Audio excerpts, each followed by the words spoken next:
Bonjour YouTube et bienvenue à cette nouvelle vacation du 27 novembre à 10 h. On va faire le point sur la course virtuelle et la course réelle. Et on va commencer tout de suite par la course virtuelle. Où on voit qu'on est toujours au VMG, hein, toujours portant VMG, 140 degrés du vent. Actuellement aux alentours de 10 nœuds. La vitesse surface est repassée au-dessus de la vitesse fond. Donc à 9 nœuds 7 en vitesse fond. 9 nœuds 6 en vitesse surface. Donc ça veut dire qu'on a du courant un peu en face de nous. Le soleil s'est levé. Alors qu'il est 6 h en local, donc ouais, c'est assez logique. C'est assez logique, on est assez proche de l'équateur, hein. On est encore très proche de l'équateur. On a 1 degré 27,60 degrés nord. Donc on est très proche de l'équateur. Donc c'est logique qu'on soit encore dans des horaires de lever de jour assez tôt. Et plus on va monter vers le nord, plus ce sera tard.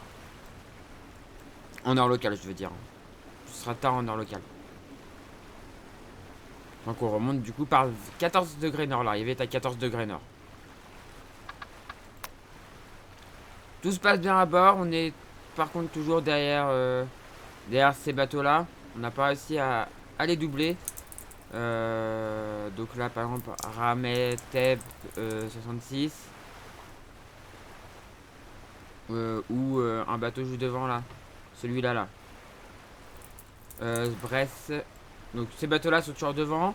J'ai l'impression qu'on leur a pris un peu de distance quand même. On a quand même réussi un peu à revenir. Et derrière on est avec ce groupe là. On est, on est au nord de ce groupe. Mais qui normalement devrait manger un poteau noir assez violent. Que nous on devrait pas trop prendre. Sahagoun, Fripouille, Didier. Donc tous ces bateaux là techniquement il y a moyen que je leur remonte dessus. On voit que je suis 20ème là actuellement. J'ai perdu une place. Mais je pense clairement que tous ces bateaux là, il y a moyen de les battre. Excusez-moi, j'ai encore un chat dans la gorge, c'est comme d'habitude. Il y a vraiment moyen de les battre. Je ne trouve pas Simtrain. Ah ici il est là, 15ème. Par contre actuellement ils sont plus rapides, hein. Ils sont à 16 nœuds, 16 nœuds 9.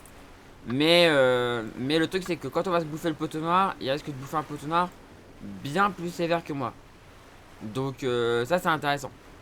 En fait si vous regardez, on va regarder la météo. On peut regarder la météo tout de suite.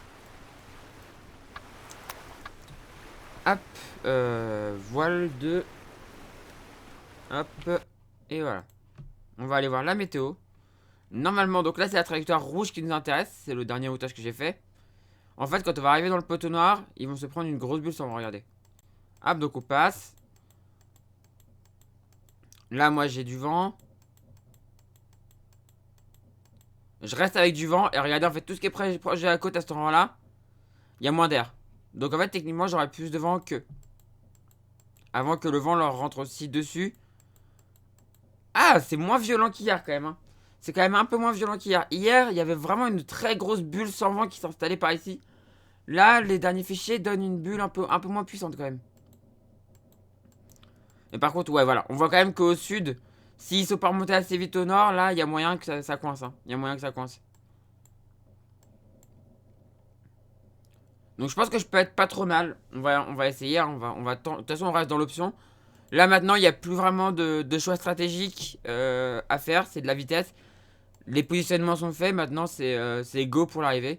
Arrivée prévue pour l'instant à 2 h 10 le UTC, donc 3 h 10 heure française, le 2 décembre. Voilà. On va aller voir la course réelle. La course réelle. On va commencer par les classes 40 comme d'habitude. Hop. Et donc chez les classes 40, c'est toujours Redman qui est en tête. Suivi par Sifrigo Sogestran qui tient bien la cadence, hein, à 30 000.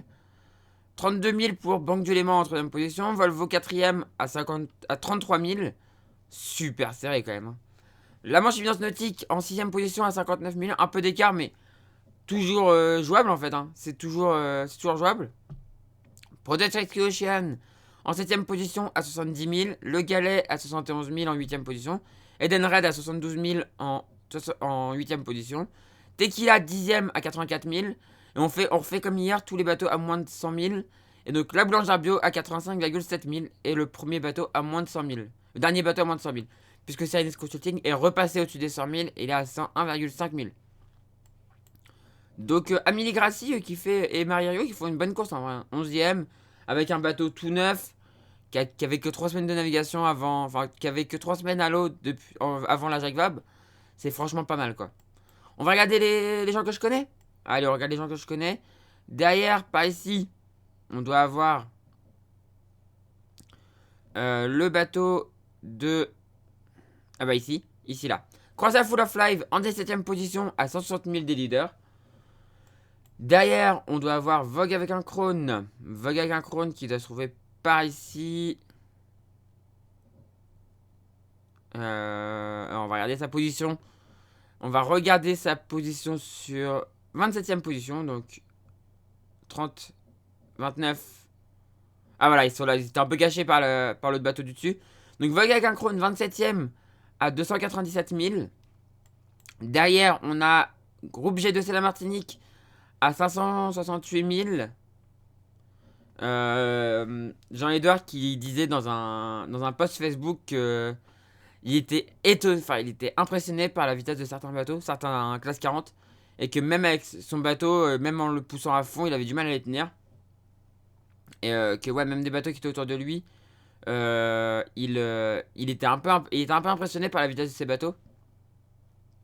Et qu'il décrochait plusieurs fois la carène quoi. Et qu'il faisait pas mal de départs, quelques départs au tas aussi. Donc pour vous dire à quel point ils sont à l'attaque.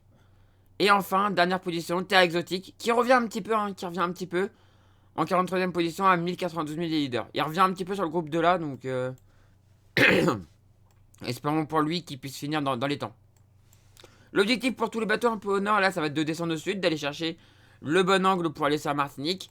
Et maintenant, eux, normalement, c'est quasiment que de la ligne droite jusqu'à Martinique. On va voir les IMOCA. Allez, les IMOCA. Du coup, le premier, hier, on a eu l'arrivée, enfin cette nuit, on a eu l'arrivée de Charal, qui est arrivé du coup le 27 à 4h26 heure française. Donc ça y est, Charal est arrivé. Troisième de cette 3 Jacques Vabre. Derrière, on devrait avoir l'arrivée d'Arki à peu près qui arrive à tenir sur l'initiative cœur. Donc Arki à peu près qui est à 173 000 de l'arrivée. En 5ème position, Initiative Cœur à 24,6 000 de Arkea du coup. Maintenant tous les écarts sont par rapport à Arkea. Fortinet Bass Western, donc le petit groupe là, formé de Fortinet, le petit duo Fortinet Bass Western et Prismian Group, qui se trouve à 98,1 et 98,7 000 de Arkea. Derrière on a Coram l'épargne à 112 000 de Arkea, mais qui est plus sud, donc peut-être un meilleur angle pour revenir sur les deux là. Derrière, on a Maître Coq qui est un peu distancé, à 170 000. Derrière, on a Nexence, arrêt fenêtre, toujours un petit peu esselé, qui a réussi à distancer Ivan dans le Racing Team Malama, mais ça semble pouvoir revenir un peu par derrière.